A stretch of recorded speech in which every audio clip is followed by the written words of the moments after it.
Ipswich, one of the oldest towns in the United States, was settled in 1633. It is well known for its locations, landscapes, and history.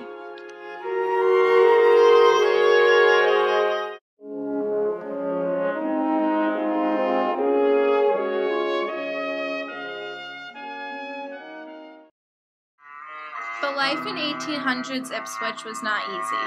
People struggled to provide for their families. Because of debts from the Revolutionary War and a decline of seaport trading, salaries were very small. Located within the center of Ipswich, the lot on which the Hall-Haskell House sits was owned by a succession of people who played notable roles in Ipswich's early history. Thomas Perrin bought the property in 1691 and later sold the property and house to Henry Wise, son of famous Reverend John Wise. The land then went through a series of owners, and at some point the original house was removed. Mary Hall acquired the property and present house in 1819. She ran a general store downstairs to generate income and lived above the store. In 1825, the Haskells bought the property and later sold it to Abraham Cadwell, a well-known builder and cabinet maker.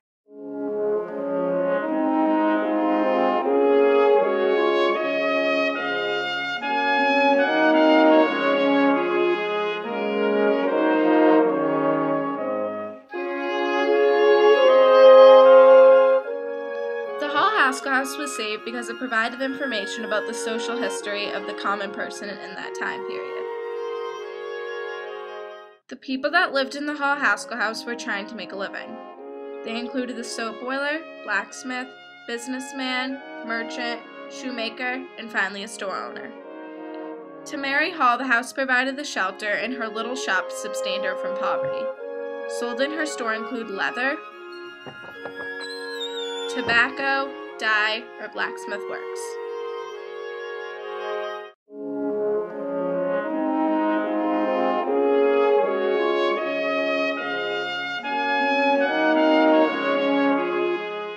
Aside from the important social aspect of the home, the Hall-Haskell House was saved because of the architecture.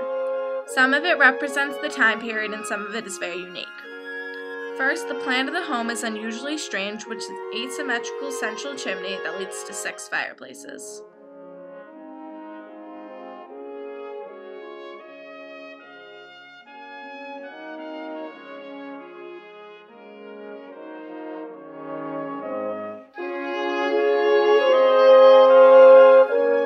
Unlike typical homes of this time period, its features represent more of the 18th century than the early 19th. But more stranger features that are rare for either time period, such as no vertical alignment of the windows and random window size. Also random is the non-uniform height between the floor and the ceiling. The first floor ceiling is 9 feet and 7 on the second. Much mystery surrounds the home, and the frame may not have been from the original design. There are many strange details, such as gaps in the wall setting in some places, with no wall openings to match up with them.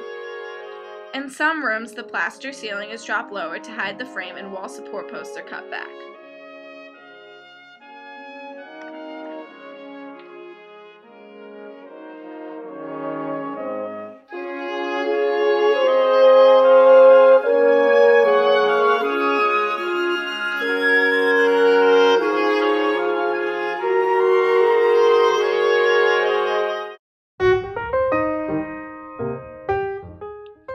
The Hall-Haskell House just blended in with everything else. No one really noticed it anymore, and it just became part of the scenery.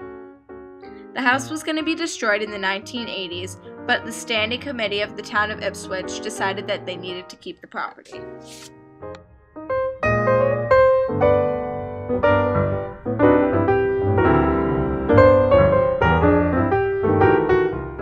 It was important that the Hall-Haskell House was saved.